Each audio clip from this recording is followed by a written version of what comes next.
found the perfect home on Long Island.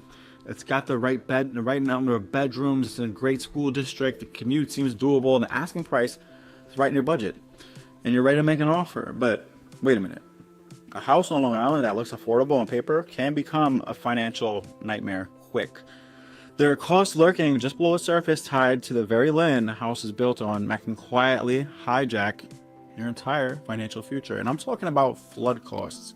And on Long Island, believe me, the asking price is only the first price that you're going to pay.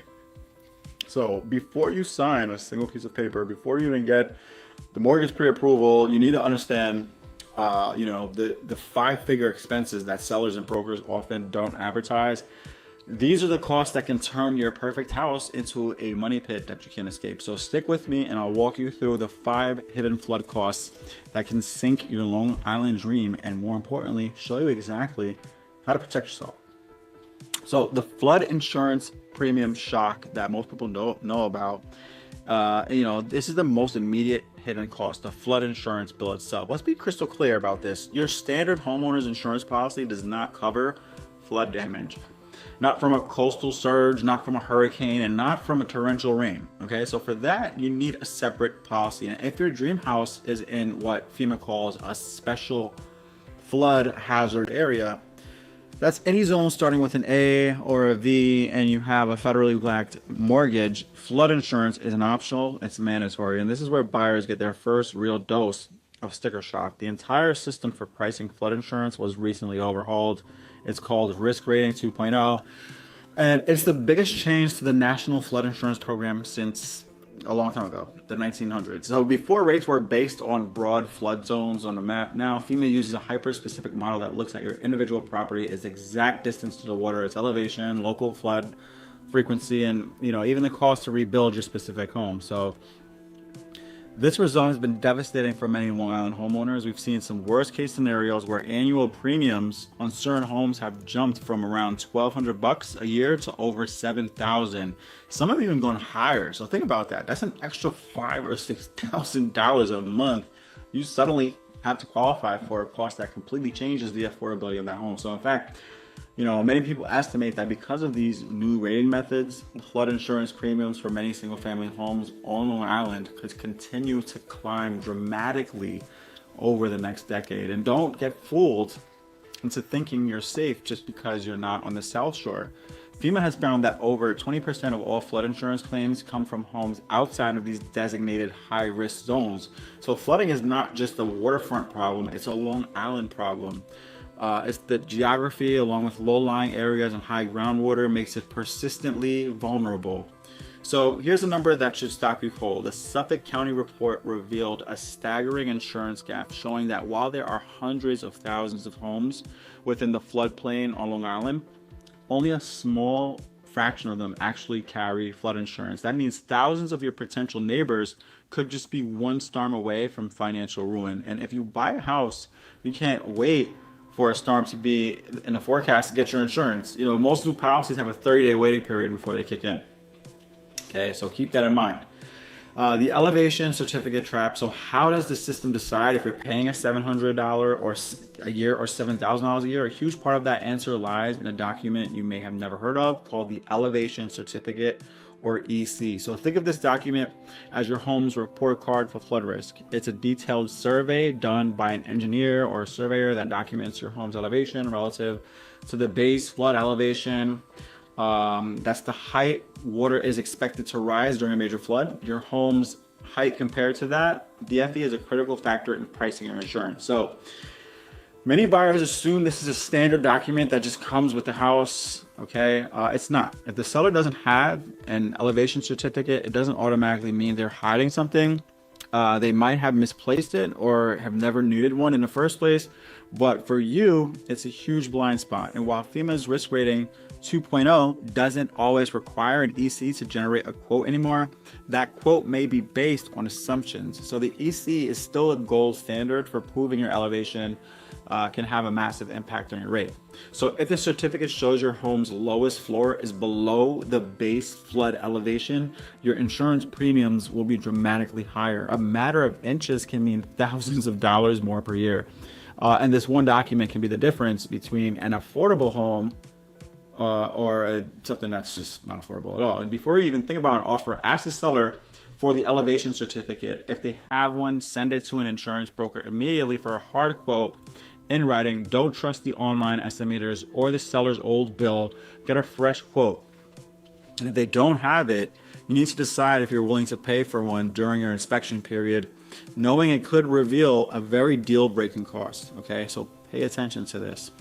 So for those of you dreaming of a true waterfront property, there's another massive 5 or 6 figure cost literally holding your property back from the sea, and that's the bulkhead. So a bulkhead or seawall is the retaining wall separating your property from the bay or canal. It's easy to overlook, but it's the condition is one of the most critical and expensive parts of any waterfront home. So these things are under constant assault from saltwater, tides, and storms, and when they fail, it's catastrophic, and fixing or replacing them is astronomically expensive. A simple repair might run you $150 to $600 per linear foot. On a small 50-foot property, you could be looking at a surprise $8,000 to $30,000 bill. But replacement, that's a whole different ball game. Replacing a bulkhead on Long Island can cost anywhere from $500 over to $1,200 per linear foot. So, you know, this could set you back 25 to 60 grand. Okay, and for a 100-foot property, you're easily in six-figure territory. So it's a huge expense, especially if you're the one that's paying for this. So sellers are not required to tell you the bulkhead is 40 years old and it's on its last legs, and your standard home inspector isn't qualified to assess its structural integrity. You must hire a specialized marine engineer to inspect it both above and below the waterline. It's a non-negotiable expense for any waterfront buyer. You know, spending a few thousand on that inspection can save you from $100,000 liability the day that you close.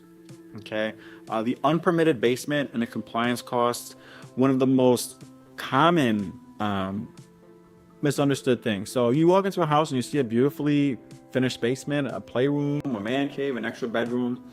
It looks like a huge bonus, all this extra living space, but what looks like a bonus space can actually be your biggest liability. So in many flood-prone areas, a finished basement is often illegal and almost uncertainly uninsurable. And the biggest hidden cost here is compliance. So if that basement was finished without the proper permits from the town, it legally shouldn't exist. And when you buy that house, you inherit that problem. So after flood, you'll discover your flood insurance offers little to no coverage for finished materials in a basement.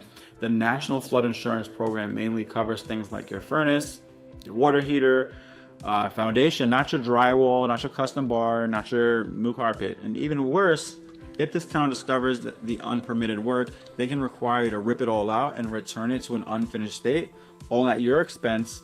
This applies to unpermitted decks, additions, or any other structural changes.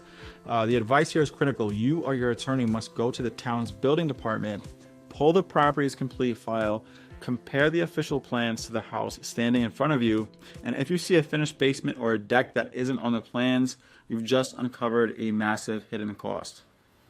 Very important to understand this.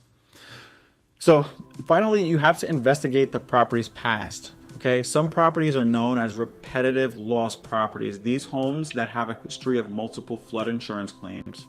This history is basically a curse. So a repetitive loss designation can make a property extremely difficult and expensive to insure. So private insurers may refuse to cover it at all, leaving you with only the most expensive government options. It also puts a giant red flag on the property for any future buyers, which can crush its resale value. So this isn't information that's always volunteered. As part of your due diligence, you need to ask your insurance broker to run a specific check on the property's claim history. You're not just buying a structure, you're inheriting the history. And when it comes to flooding, a bad history can really poison your future, in their home. So it's important to know these things. So look, the dream of owning a home on Long Island is a very powerful one. It's achievable. This information is not meant to scare you away from buying. It's meant to arm you. It's about turning you from a hopeful buyer into a savvy, informed one. And the real estate market can feel tilted against you with crucial information hidden or hard to find. But now you have the checklist. You know to ask for the elevation certificate, you know to get a real written flood insurance quote based on risk rating 2.0.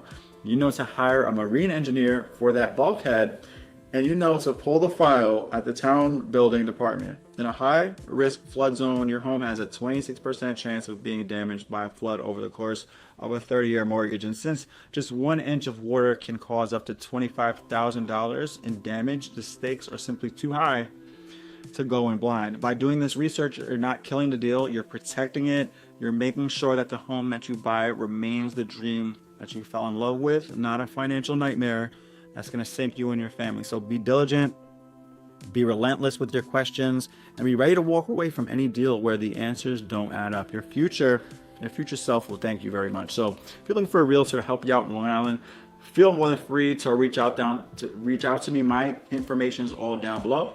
I'd be more than happy to help you out, and I hope you have a great day. Take care.